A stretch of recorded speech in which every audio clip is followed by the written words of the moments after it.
I find it so amazing, the synchronicities that arise when one starts to know the truth. Synchronicity German, Synchronicität, is a concept, first introduced by analytical psychologist Carl Jung, which holds that events are meaningful coincidences if they occur with no causal relationship yet seem to be meaningfully related. Here's what I'm talking about. A couple of weeks ago I was going through some of my old things buried in my closet. Mainly I was looking at some of the old books I happened to end up with when my grandfather passed away. I was drawn to the book, A History of Pi, by Peter Beckmann 1977. It just happened to be given to my grandfather and was signed by the author.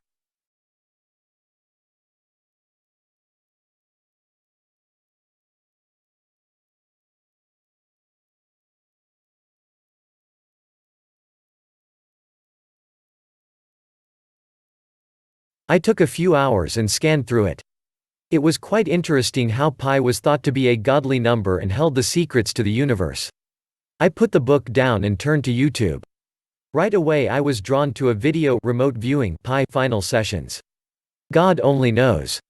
I added the video to my watch later playlist. I first wanted to know what remote viewing was. Remote viewing (RV) is the practice of seeking impressions about a distant or unseen target, purportedly using extrasensory perception (ESP) or sensing with the mind. Typically a remote viewer is expected to give information about an object, event, person or location that is hidden from physical view and separated at some distance. I found the topic fascinating, subscribed to the channel and viewed some more popular videos on the channel. I then left the channel to continue other research. At that point I had totally forgotten about the pi video and that I was researching pi. The subject of pi and/or remote viewing did not come up again until I was working on the video, Part 3, Born Alive, for Ye Are Dead, and Your Life is Hid with Christ in God. I was deep into making the video and trying to explain the point we, at birth, had lost our ship, our connection to the Creator, that we were imprisoned, dead in the water, lost at sea, but could be free if we knew the truth. Free if we were able to re-establish this connection to the Holy Spirit. That it was of most importance we reconnect to what we lost at birth. Anyway, while I was in the video creator software, making my video, the video, remote viewing, pi final sessions. God only knows, out of nowhere started playing in a YouTube tab within Chrome, in the background. I was pretty busy working on my video and tried to put what I was hearing out of my head. But I couldn't, and I couldn't believe what I was hearing. Let's watch, see if you can make the connections.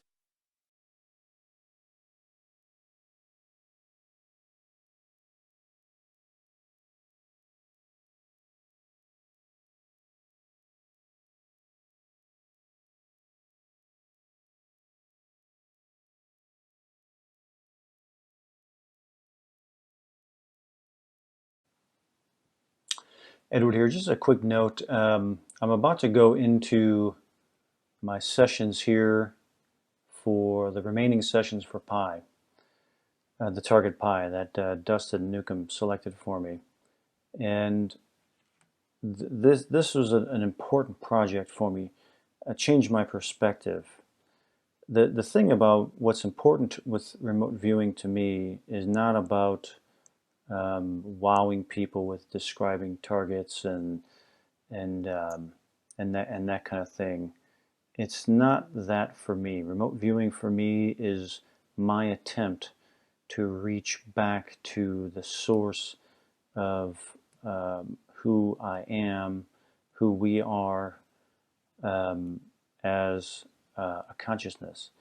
So my interest and my pursuit in remote viewing over all these years and all these videos is about the process of remote viewing, because my focus is on not the fact that we can do it. Hitting remote viewing targets and all that just doesn't impress me for myself. If I do good, hey, great. But what experience did I have? Did I have the experience that I want to have? And is it getting me closer to what I'm after, which is to move into the other 90% of who we are, who I am. For my remote viewing, at any given moment, I feel, and I felt this way for many years, that at my very best remote viewing, I'm operating at about 18% of my capacity, of what I'm capable of, and that is at my very best, about 18% of my capacity. Meaning that if and when I'm able to tap into the greater percentage of my capacity, hopefully I'll be able to do that in my life, and hopefully I will be able to capture it on video, because remote viewing is as amazing as it is, as awesome as it is, it's training wheels for what we're capable of doing. And so I am in pursuit of the source of, the source is so huge. I'm aiming my arrows at the portal, where things are coming through. Ingo Swann would term that the psychic nucleus, where we are connected to what he termed the second reality. That's my pursuit with remote viewing. That is the most important thing for me, and in my main pursuit. So I'm about to go into, this is just a little clip here, and then I'm gonna go into talking about the Pi sessions, going over them, and some additional information. And here that comes. Enjoy.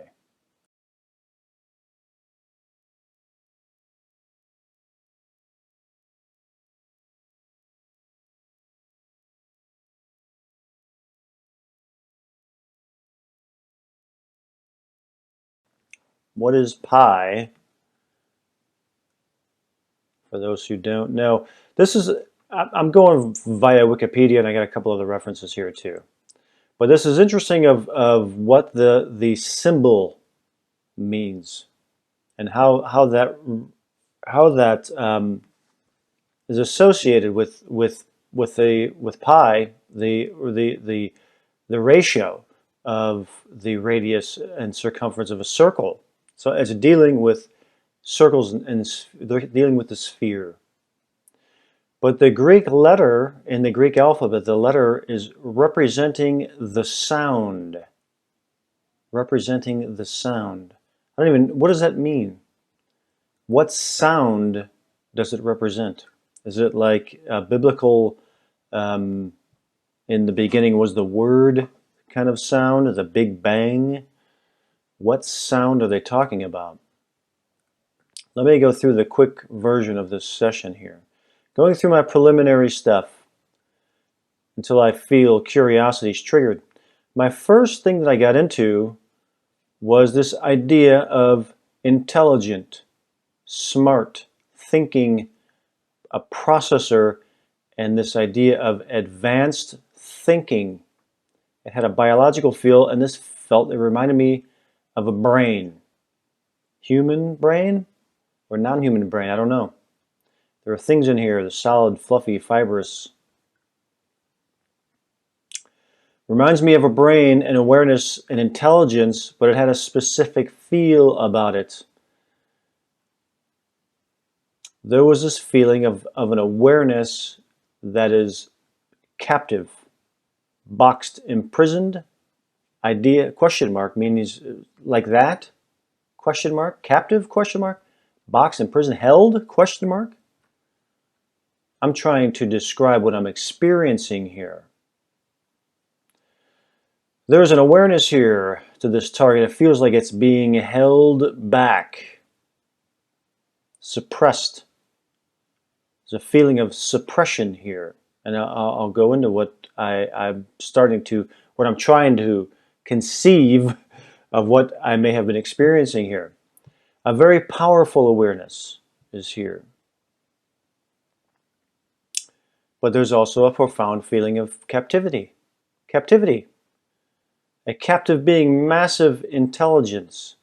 AOL of the signal like a dragon. That's very interesting. Like a dragon. Question marks. Is it sleeping? Is it gripped? Is it held? Why is it held back? Is it too advanced? Is it too aware, too intelligent? Its potential is too great? Who is being held back? Whose brain is being held back?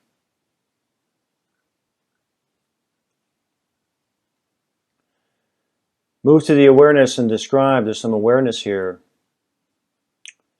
Telepathic. There's communication going on.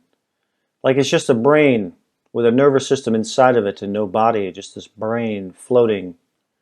But it's in a jar. All of the signal, like a brain in a jar. Again, this feeling of it's held inside of something. Move to a time when this awareness was not captive and it felt alien, like an advanced being, very high level. Move to the being's awareness and describe a 360-degree perspective, a 360-degree awareness. The circle here. These are the mathematical elements of pi, the radius, diameter, and circumference. An awareness that is 360 degrees. Is that our awareness? Is that the awareness that we are expressing? And I go into that further in the further sessions. There's a sad feeling about it, like it needs to move in order to experience and process. Now again, we're dealing with an abstract here. But here at this page, Pi Day, the first million digits of pi are below. It's constant. It's constant. If you get what I'm saying here. It needs to move in order to experience and process. It's constant.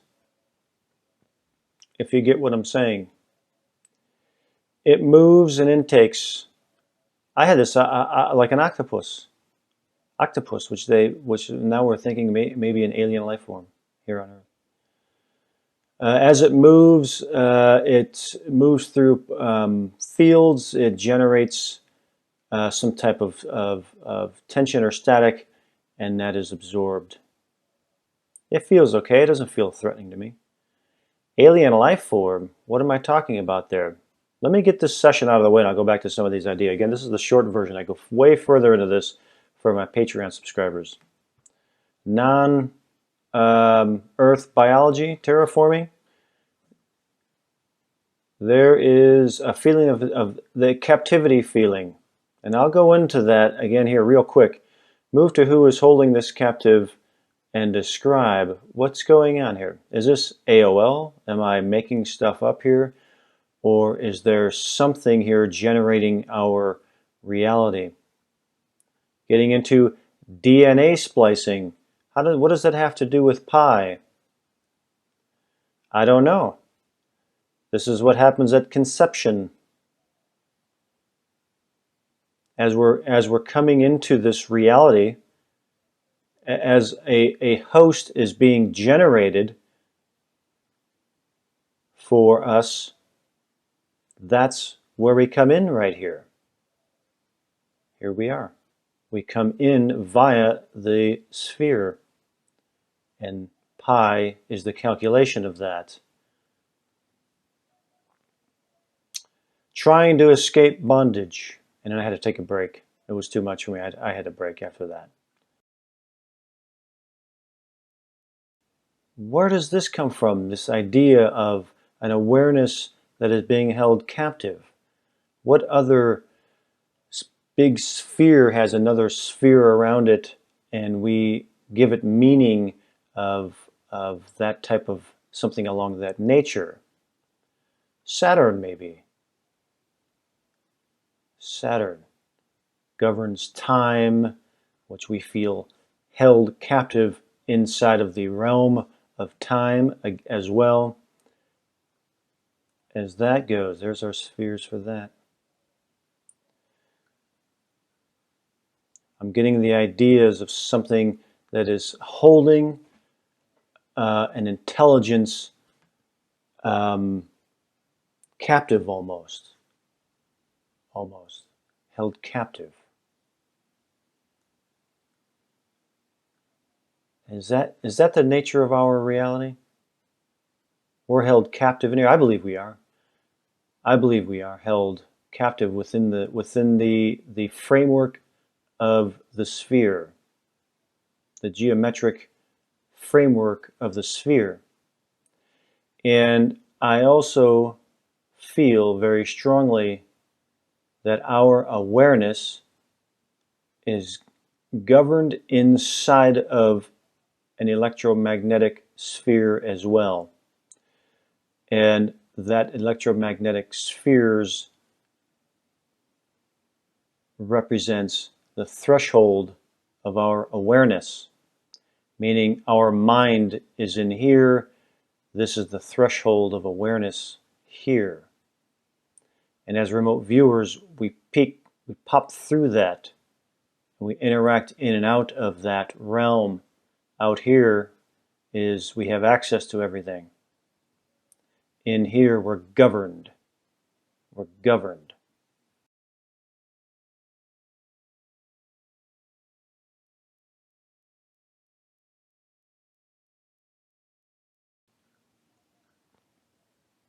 Something's moving around me. I'm feeling some energetic sense, and it's making me feel surprised and bewildered.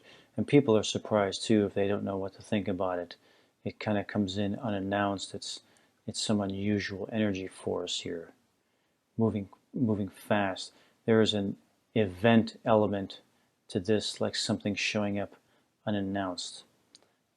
My reaction, I'm curious about the people's reaction to this. It is in the moment and heightened.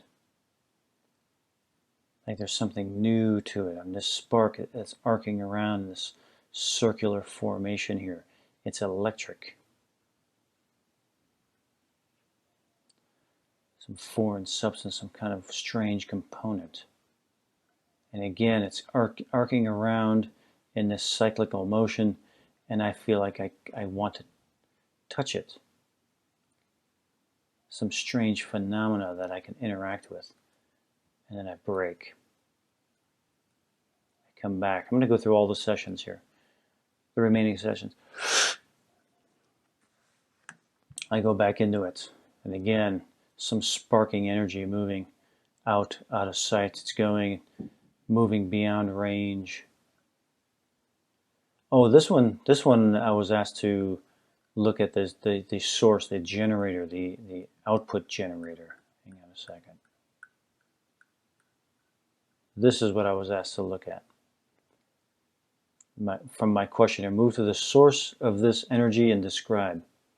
I was asked to look at that further. And I'm getting all this energetic stuff. Again, this electric energy, riding currents, moving back and forth, bouncing around. It's in this kind of boxy-like thing, and it's spiraling. It's a vortexing, spinning energy. How do I feel about it? Confused and frustrated. I don't get it. I don't know what's going on. I'm in some freaky, weird realm, and I don't even know what to think of it. I had this idea, move to the designer of the generator and describe, and I'm getting this rotating field. Here I am back again in the sphere realm. This rotating field. And it's electric spectrum, and it's bouncing, and all these energies are moving around. It's freaky, man. It's reminding me of like Tesla's wireless energy device, and all these other strange ideas are coming into my mind. I'm in some bizarre freaking dimension here. Like a skipping stone riding an electric wave. And here's this circling wave of energy from this device. It's very, very strange. I feel like I'm in a different spectrum, a wide range, expanding coverage.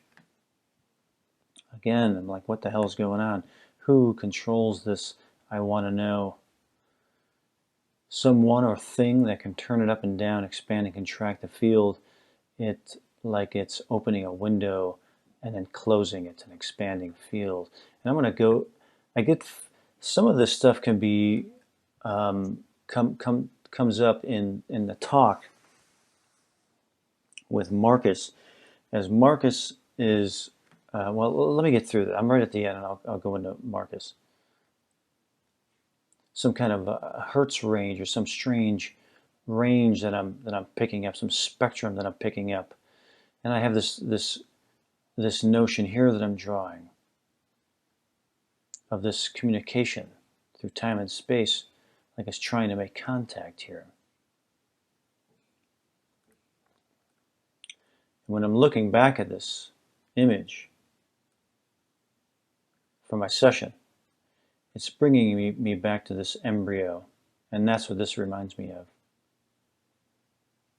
These cells in here, inside of these cells, the sphere realm here, all encompassed by the threshold here.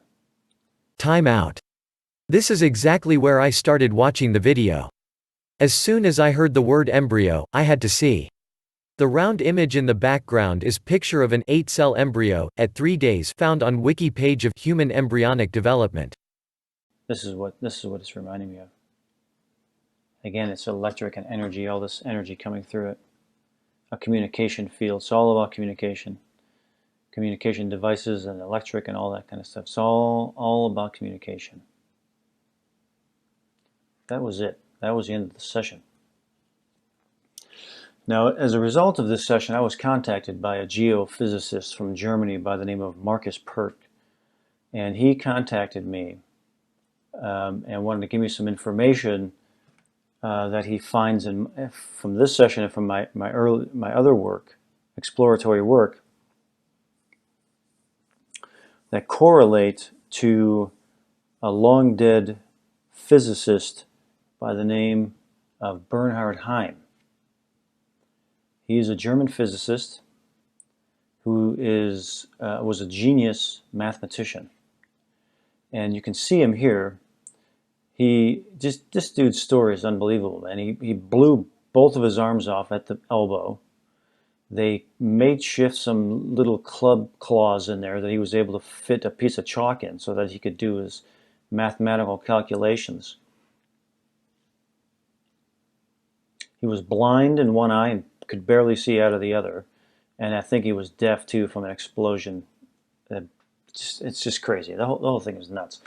But his work, he was calculating out consciousness, not just physics of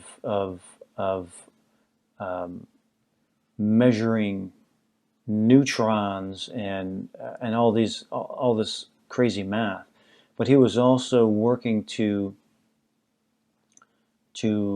build mathematical models of consciousness itself, and that's what Marcus was talking to me about. Marcus did a presentation on Heim's work for the German Institute of Remote Viewing, I think it is. The remote viewing organization in Germany. But he did a presentation of Heim's work and how it relates to remote viewing. And that's why Marcus reached out to me, because he was finding things in there that were correlating with what I was getting in my remote viewing sessions. Now, this image here, I'm going to try to get some of these thoughts out. And it's so elusive. This target is so elusive. It's so conceptual. It's so multi-dimensional that I just can't do it justice. I'd have to do like 20 videos just to try to get all my ideas out. But as I'm going over this stuff, I started thinking of a movie. I couldn't remember the name of the movie. I kept getting the name wrong. But I finally remembered what it was. It was a movie called Sphere. Okay. Came out in 1998. And the whole point of this movie was that this spherical thing was found in the bottom of the ocean. They went down to investigate it. Here's a little clip here, and this is how it correlates to the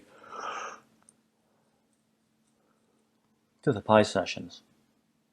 Probably say made in Korea. Somehow I doubt that, Harry. No doors, no hinges of any kind. I'll bet you if you put a laser micrometer on this thing, you'd find out it was a perfect sphere. I mean perfect, down to the thousandth of an inch. That's a message in and of itself. Really? What do you mean?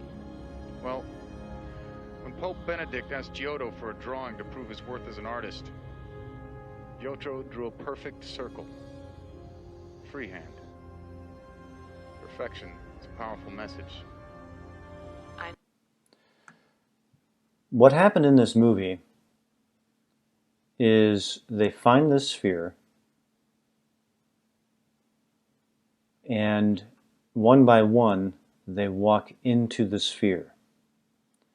When they come back out of the sphere, they have the ability to manifest whatever they're thinking. So whatever their thoughts are, whatever they're thinking, manifests in front of them.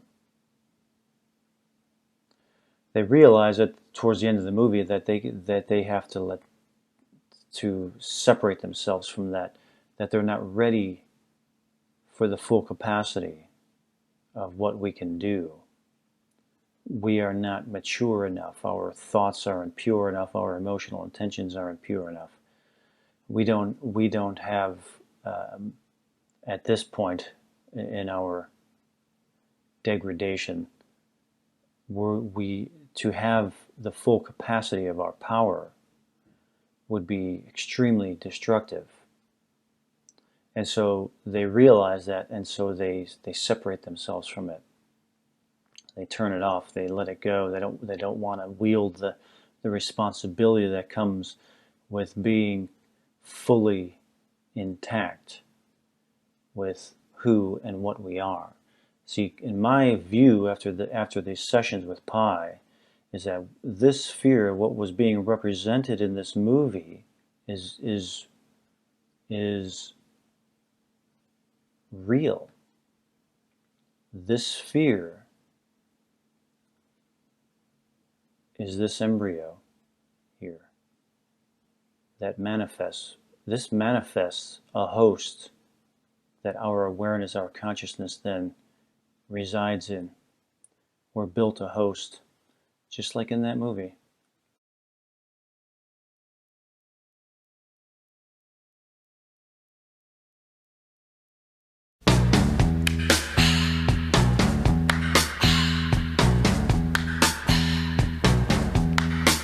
It's the time of the season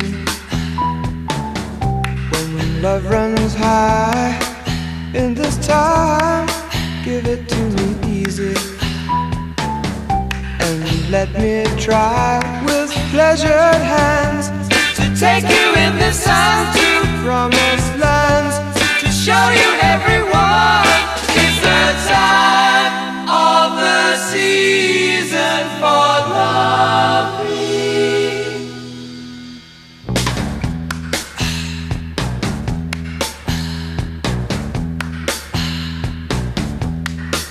What's your name? Who's your daddy? Is he rich like me? Has he take us anytime to show you what you need to live? Tell it to me slowly, tell you why I really want to know. It's the time of the season for loving.